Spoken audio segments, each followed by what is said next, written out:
Okay, so basically, the main point for me is trying to identify what I want to do, and this course has helped me to identify which specific niche I want to invest in and do my business in. So it's giving me the focus on what to do, and basically that's it.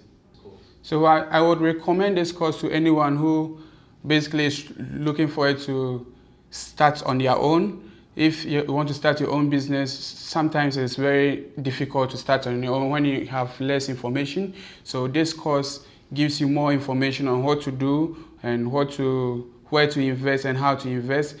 And also, if you already have a business running, it gives you the opportunity to promote your business to others, how to get leads, and how to sell yourself to your customers. So James Nicholson, this is my first time meeting him, and this is my first time being in the academy.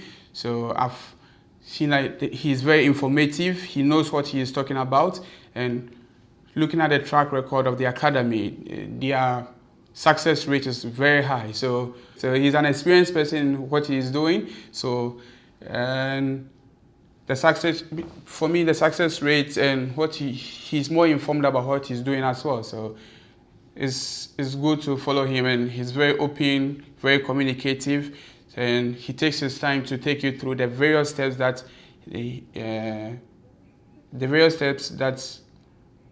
has been planned over the weekend.